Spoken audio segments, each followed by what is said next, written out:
Hello everyone, welcome back to the channel. आप India के resident हो और आप किसी मल्टीनेशनल कंपनीज या फिर टेक कंपनीज में as a salaried employee work कर रहे हो, या फिर इंडिया की किसी कंपनी में आप as a salaried employee work कर रहे हो और आपकी टोटल इनकम में इंडियन सोर्स ऑफ इनकम के साथ साथ फॉरेन सोर्सेज ऑफ इनकम भी इंक्लूडेड है।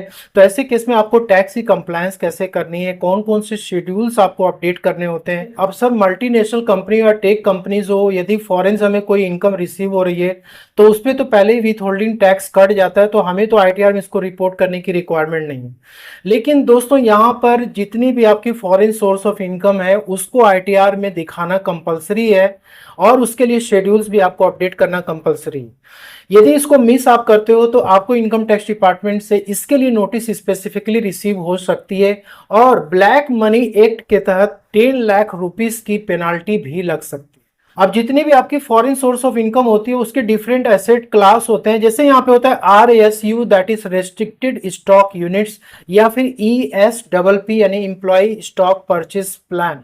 अब ये जो RSU होता है ये आपके कंपनसेशन पैकेज का पार्ट होता है और कंपनी ये आपको तब क्रेडिट करती है जब कुछ टर्म्स एंड कंडीशंस जो आपको और कंपनी के बीच में होते हैं वो फुलफिल हो जाते हैं। जैसे ही वो टर्म्स एंड कंडीशन फुलफिल होते हैं, ये जो RSU होता है ये एक अवार्ड की तरह होता है और आपके फॉरेन ब्रोकरेज अकाउंट में इसे क्रेडिट कर दिया जाता है कंपनी के द्वारा। बेसिकली कंपनी का शेयर होता है जिसमें कि आपको ओनरशिप मिल जाती है। तो दोस्तों, जैसे ही आपके फॉरेन ब्रोकरेज अकाउंट में क्रेडिट होता है उसको बोलते हैं वेस्टेड। अब आउट ऑफ वेस्टेड शेयर्स आपने उसमें से कुछ सेल आउट कर दिया तो आपकी कैपिटल गेन हो सकती है, उसकी रिपोर्टिंग आपको अलग करनी होती है। और जो भी आपकी वेस्टेड शेयर्स उसमें से आपने कुछ शेयर्स लेट से की ड्यूरिंग द फाइनेंशियल आपने सेल आउट नहीं किया, 31 मार्च को आपकी रिमेन सोल्ड है तो वो आपकी अनसोल्ड ट्रीट की जाती है। तो चाहे वो वेस्टेड हो या फिर सोल्ड हो या फिर अनसोल्ड हो, इसकी आपको आईटीआर में रिपोर्टिंग करनी कंपलसरी है। अब जो लोग इंडिया में जॉब कर रहे हैं वो भी फॉरेन कंट्री में इन्वेस्टमेंट अपना कर रहे हैं, लाइक यूएस स्टॉक मार्केट में इन्वेस्टमेंट कर रहे हैं, ETF कर रहे हैं, शेयर्स में जो है बाई एंड सेल कर रहे हैं, तो ऐसे केस में उनका फॉरेन ब्रोकरेज अकाउंट ओपन होता है। तो आपकी जो भी अकाउंट है इसकी भी डिटेल आपको आईटीआर में देनी पड़ती है। और यहाँ पे कुछ इन्वेस्टमेंट जो आपके हैं जिसको कि आपने सेल आउट कर दिया है ड्यूरिंग द फाइनेंशियल ईयर 25-26, तो उस पर आपको कैपिटल गेन होती है या फिर डिविडेंड की इनकम हो सकती है, तो वो सारी रिपोर्टिंग आपको करनी होती है। अब मान लो कि आप अमेजॉन में आप वर्क कर रहे हो और आपको RSU अवार्ड मिला है। जो भी RSU का अवार्ड आपको मिला है उसमें आपको डेट वाइज से चेक करना है कि कितना वेस्ट आपने किया हुआ है शेयर्स। अब इस शेयर्स जो आपने वेस्ट किया इसमें से तो आपको ये शो कर देता है कि ड्यूरिंग द फाइनेंशियल ईयर आपने कितना वेस्ट किया। यदि आपकी प्रीवियस ईयर के भी कुछ अवार्ड थे जो कि आपको फाइनेंशियल ईयर 25-26 में रिसीव हुए हैं, जो कि आपके फॉरेन ब्रोकरेज अकाउंट में क्रेडिट हुए हैं, तो वो आपकी वेस्टेड में यहाँ पे दिखेगी। और जो आपका अभी तक वेस्ट नहीं हो पाया है क्योंकि वो टर्म्स कंडीशन अभी आपकी फुलफिल नहीं हुई है, तो आपके अनवेस्टेड में दिखेगा। ये जो अनवेस्टेड पार्ट है इसका आपको आईटीआर से कोई लेना देना नहीं है, क्योंकि जब तक आपको ओनरशिप नहीं मिलेगी तब तक आपके आईटीआर में इसकी रिपोर्टिंग नहीं होगी। तो ये जो वेस्टेड वाला पोर्शन है ये आपकी सैलरी का पार्ट होता है और इसके लिए फॉर्म 16 आपको इश्यू किया जाता है, जिसमें कि परक्विजिट्स हेड में ये जो वेस्टेड की वैल्यू होती है वो आपको शो कर रही होती है और नॉर्मल रेट से ये टैक्सेबल होता है। तो RSU में जो भी आपके ट्रांजेक्शन हो रखे हैं उसकी आपको एक ट्रांजेक्शन डिटेल्स भी मिल जाती है कंपनी के द्वारा, कि पर्टिकुलरली मान लो कि यदि वो यूएस की कंपनी है और इंडिया में आप वर्क कर रहे हो तो यूएस में कितना टैक्सेस आपने RSU अवार्ड के लिए पे किया, क्योंकि जैसे आप वेस्ट करते हो इमीडिएटली उस पर टैक्स जो है डिडक्ट हो जाता है। तो यहाँ पे जितना भी आपने नंबर ऑफ शेयर्स यहाँ पे वेस्ट किया हुआ है और जो भी यूएस में उसकी जो टैक्सेबल वैल्यू है वो दिख जाती है। यूएस में कितना USD डॉलर जो है विथ होल्डिंग अमाउंट टैक्स के रूप में काटा गया है वो आपको डिटेल्स दिख जाता है। तो फॉरेन कंट्री में टैक्स डिडक्ट करने के बाद जो भी इनकम आपकी होती है USD में वो आपके पेरोल में जाकर के ऐड होती है, लेकिन उसके पहले एक्सचेंज रेट बेसिस पे ये कन्वर्जन भी होता है और कितनी इनकम आपकी टोटल जाके परक्विजिट्स हेड में ऐड की गई जो कि आपके फॉर्म 16 में दिख जाता है, ठीक है, और उस पे कितना टैक्सेस आपका डिपॉजिट हुआ ये भी आपको दिख जाता है। तो जनरली यहाँ पे जब अपनी इनकम टैक्स रिटर्न को आप फाइल करते हो तो आपको ये सारी जो भी परक्विजिट्स वाली इनकम होती है इसको भी डिक्लेयर करनी होती है, तभी जाकर के आपको TDS का फायदा ये मिल पाता है। RSU में जो भी आपने शेयर वेस्ट किया हुआ, लेट से कि आपने उसको सेल आउट कर दिया, तो जब आप उसको सेल करते हो तो आपको होता है कैपिटल गेन। अब इस कैपिटल गेन की भी रिपोर्टिंग आपको अलग से करनी होती है। इसी तरीके से ESPP जो होता है एम्प्लॉय स्टॉक परचेस प्लान, इसमें आपको डिस्काउंट रेट पे कंपनी जो है ऑफर करती है शेयर्स को बाई करने के लिए। तो आप जो भी डिस्काउंट आप अवेल कर रहे हो, यानी कि जो फेयर मार्केट वैल्यू है उस शेयर्स की और जो जितने में आपको कंपनी दे रही है, दोनों का जो डिफरेंस होता है वो बेसिकली डिस्काउंट होता है। अब ये जो डिस्काउंट होता है ये आपकी सैलरी में ही जुड़ जाता है परक्विजिट हेड में।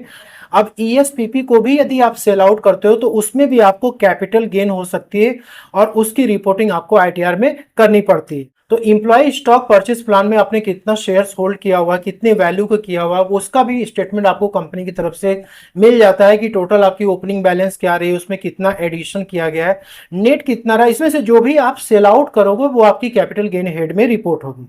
अब जो लोग मल्टीनेशनल कंपनी या फिर टेक कंपनीज में वर्क कर रहे हैं उनको इस तरीके की फॉरेन सोर्स ऑफ इनकम होती है।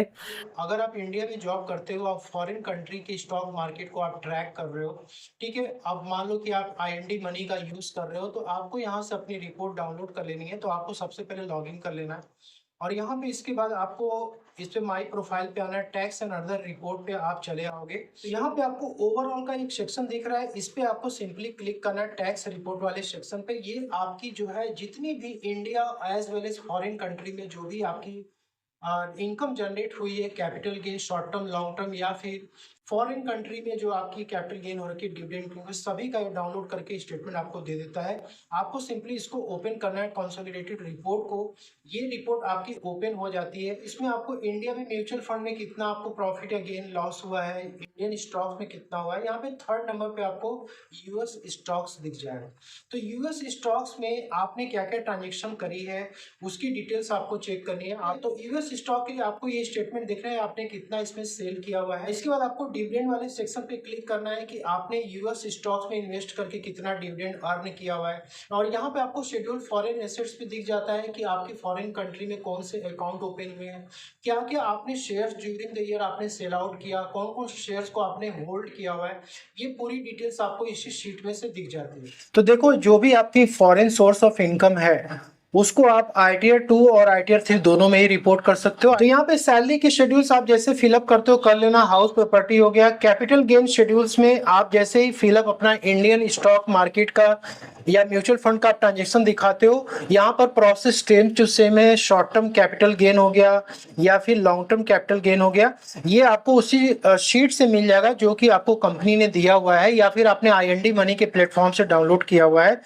तो इंडिया में जो भी आपकी कैपिटल गेन हुई है, साथ में जो फॉरेन कंट्री से आपको कैपिटल गेन हो रखी है स्टेटमेंट के बेसिस पे, वो दोनों ही आपको यहाँ पे ऐड कर देना है, ठीक है। शॉर्ट टर्म और लॉन्ग टर्म के लिए यहाँ पे देखो आपको आना है कि रिपोर्टिंग आपको किस तरीके से करनी है। तो सबसे पहली शेड्यूल जो आपको अपडेट करनी है वो है शेड्यूल फॉरेन एसेट्स की। शेड्यूल फॉरेन एसेट्स पे आपको क्लिक करना है। यहाँ पे जो A2 पॉइंट है इसमें आपके फॉरेन कंट्री में जो भी अकाउंट है वो आपको यहाँ पे रिपोर्ट करना है। इसके बाद A3 में आपके जितने भी RSU हो या ESPP हो या फिर फॉरेन स्टॉक मार्केट में आपने जो भी ट्रांजेक्शन्स की हुई है, आपको इसमें सारा शेयर्स जो है इसमें फिलअप करना है। आप चाहो तो यहाँ पे CSV फॉर्मेट डाउनलोड करके अपनी जो भी स्टेटमेंट आपको मिली उससे डेटा इसमें फिट करके यहाँ पे अपलोड कर देना, या फिर आप ऐड अनदर पे जा करके भी यहाँ पे सारी डिटेल्स को आपको फिलअप करना है। तो इसमें आपको पॉइंट नंबर A2 और पॉइंट नंबर A3 में डेटा रिपोर्ट करना है और इसके बाद आपको कंफर्म पे क्लिक करना है। इसके बाद शेड्यूल FSI पे चले आना है। यहाँ पर आपका जो भी टैक्सेस पे हुआ है आउट ऑफ इंडिया में, उस इनकम को आपको यहाँ पे रिपोर्ट करना है जिससे कि आपको टैक्स की रिलीफ मिल सके। यहाँ पे इस पे आप क्लिक करोगे, यहाँ पे ऐड अनदर पे आपको जाना है। यहाँ पे आपको कंट्री कोड सेलेक्ट करना है, टैक्स आइडेंटिफिकेशन नंबर डालना है। आप फॉरेन कंट्री से आपको कौन कौन सी इनकम हुई जिसपे कि टैक्स आपको ऑलरेडी कट चुका है, तो यहाँ पे सैलरी होगी, उस पर टैक्स कितना आपने पे किया, ठीक है। अब यहाँ पे इंडिया में उस इनकम पे कितना टैक्सेस निकल के आ रहा है, DTA की रिलीफ कितने आ रही है, हाउस प्रॉपर्टी के कितने आपने टैक्सेस जो आउट ऑफ इंडिया पे किया हुआ है। इसके अलावा यहाँ पे कैपिटल गेन की इनकम आ जाती है और इसके बाद यहाँ पे अदर सोर्सेज की इनकम आ जाती है, जैसे डिविडेंड की इनकम हो गई, उस पर कितना टैक्सेस पे हुआ इंडिया में, उस पर कितना टैक्सेस आ रहा है, ठीक है। और यहाँ पे DTA की रिलीफ भी आप क्लेम कर सकते हो। लेकिन देखो यहाँ पे DTA की रिलीफ क्लेम करने के लिए आपको इंपॉर्टेंट है कि फॉर्म नंबर 67 आपको फिलअप करना पड़ेगा। तो यहाँ पे थर्ड शेड्यूल था शेड्यूल TR, इस पे आपको क्लिक करना है और इसमें आपको फॉर्म 67 पहले फिलअप करके सबमिट कर देना होगा पोर्टल पे। इसका शेड्यूल TR में आपको country code, tax payer identification number, आपने आउटसाइड इंडिया कितना टैक्स पे किया था, इसके बाद कितना रिलीफ अवेलेबल है, टैक्स रिलीफ आपको सेक्शन 90 में कितना मिल रहा है, ठीक है। ये डिटेल्स अपडेट आपको करनी है तो आपको टैक्स की क्रेडिट मिल जाएगी। तो इंडिया में जो भी टैक्सेस आपके बनेंगे और जो फॉरेन में आपने टैक्स पे किया उसमें एडजस्टमेंट हो जाएगा और नेट टैक्सेस का पेमेंट आपको करना पड़ेगा। यदि आपके टैक्सेस नहीं बनेंगे तो आपके रिफंड आपको इशू हो जाएंगे। तो यहाँ पे क्या है कि आपको ये 4 शेड्यूल्स इंपॉर्टेंट है। एक तो शेड्यूल एफएसआई है, शेड्यूल एफए है, इसके बाद टीआर है और फॉर्म नंबर 67 है। ये एक ऐसे एम्प्लॉय को फिलअप करना है जिसकी फॉरेन सोर्स ऑफ इनकम आ रही है। होप कि आपको वीडियो पसंद अच्छी लगी तो लाइक से जरूर करिए। Thank you so much for watching.